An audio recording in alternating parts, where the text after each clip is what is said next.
फिर अल्लाह तबारक व तआला ने फरमाया कि हम इनको भी जन्नत अता करेंगे और इनकी औरतों को भी जन्नत अता करेंगे।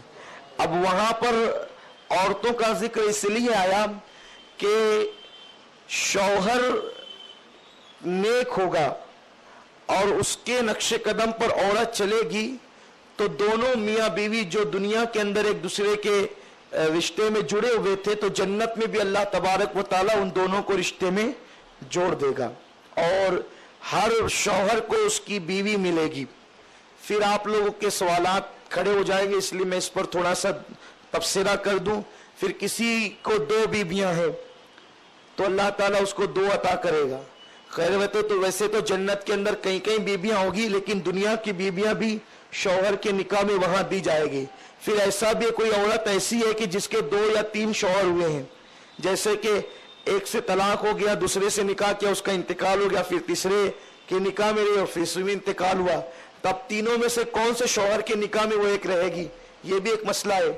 तो वो तीनों में सबसे ज्यादा जिससे मोहब्बत करती थी अल्लाह तबारक व तआला उस शौहर के निकाह में उसको अता फरमाएगा। ये सब आपके जो इश्कालात हैं मैं हल कर रहा हूँ कि आपको फिर बाद में परेशानी का सामना ना हो, तो ये भी हो सकता है।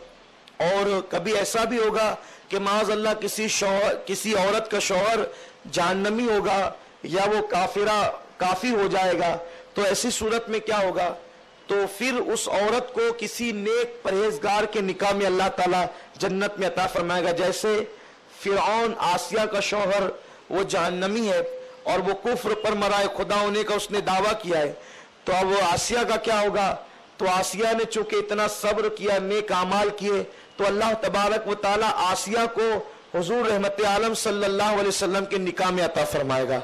अब कितनी बड़ी सआदत है उस खातून की कि दुनिया के अंदर इतना बदतरीन शौहर मिला लेकिन सब्र किया, तो अल्लाह ताला ने जन्नत में कैसा शौहर अता किया, हुजूर बेमिसाल शौहर है, बल्कि जो मालिक जन्नत है उसी के साथ अल्लाह ने जनाब आसिया का रिश्ता फरमा दिया। लेकिन आसिया की कुर्बानी भी कोई छोटी मोटी नहीं है, यहाँ पर उसको भी 2-4 लफ्जों में बयान कर दूं ताकि पता चले। फिरौन ने जनाब आसिया से कहा, आसिया सारी दुनिया मुझे सजदा करती, तू नहीं करती, तो आसिया ने कहा मैं तुझे सजदा नहीं कर सकती, तू मेरा शौहर है, खुदा नहीं है। खुदा तो वो है जो मूसा और हारून का रब है। तो कहा कि तुझे सजदा करना होगा, खुदा मानना होगा, वरना तेरा अंजाम बुरा करूंगा। तो जनाब आसिया ने कहा कि जो करना हो कर ले, शौहर है तू खुदा नहीं है। अरे जो शौहर होगा वो खुदा नहीं हो सकता और जो खुदा होगा वो जो शौहर नहीं हो सकता। अल्लाह तो बीवी से पाक है, माँ से पाक है, बाप से पाक है, और तू कैसा खुदा बनता है कि तू शौहर भी और खुदा भी है, मैं नहीं मान सकती। तो उसने अपने मानने वालों से कहा कि इसको दीवार से लगा दो, और दीवार से लगाने के बाद हजरत आसिया के हाथों में उसने खुटी ठुकवाई, पैरों में, पेट में और सर में। जब खुटी ठोकी जाती थी तो आसिया जो है वो अल्लाह के नाम का नारा लगाती थी और उसी हालत में आपने जामे शहादत नोश फरमाया। तो अल्लाह ने ये इनाम आसिया को दिया कि अल्लाह ताला ने मुस्तफ़ा करीम सल्लल्लाहु अलैहि वसल्लम जैसा शौहर जन्नत में आसिया को अता फरमाया। फिर जनाब मरियम का भी यही हाल है। मरियम चूंकि कुंवारी थी तो मरियम भी हुजूर अलैहि सलाम के निकाह में होगी। ये सारी चीजें हैं। तो अब कभी ऐसा भी होगा कि शौहर नेक है और बीवी जहन्नमी है, काफिरा है, माज़अल्लाह बदबख्त है, तो ऐसे शौहर को दुनिया की कोई परहेजगार औरत दी जाएगी। चूंकि दुनिया की औरतों का मर्तबा, ये भी आप सुन लें कि दुनिया की औरतों का मर्तबा जन्नत की हूरों से अफजल है। जन्नत की जो हूरें हैं उनसे अफजल दुनिया की मोमिना औरतों का मर्तबा है। हूरें तो कहीं कहीं मिलेगी, 200, 300, 500 बहुत मिलेगी, वो सब आपकी खिदमत में होगी।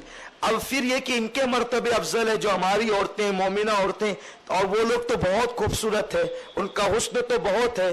तो ये अल्लाह रब्बुल इज्जत की कुदरत है। अभी जन्नत का जब जिक्र आएगा तो हम इस पर तफसीली बहस करेंगे और हदीस पाक की रोशनी में वाज़े करेंगे आपके ईमान की ताजगी के लिए इंशाअल्लाह, कि जब जन्नत में हमारी औरतें और हम जाएंगे तो अल्लाह पाक जन्नत के दरवाजे पर 2 हौज रखेगा।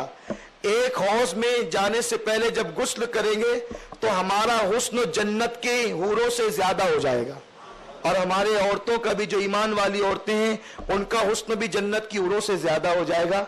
ये उसकी कैफियत होगी। वो क्या कैफियत होगी उसका तफसीली जिक्र आगे आता है, वरना मैं अपने उन्वान से कहीं हट ना जाऊं।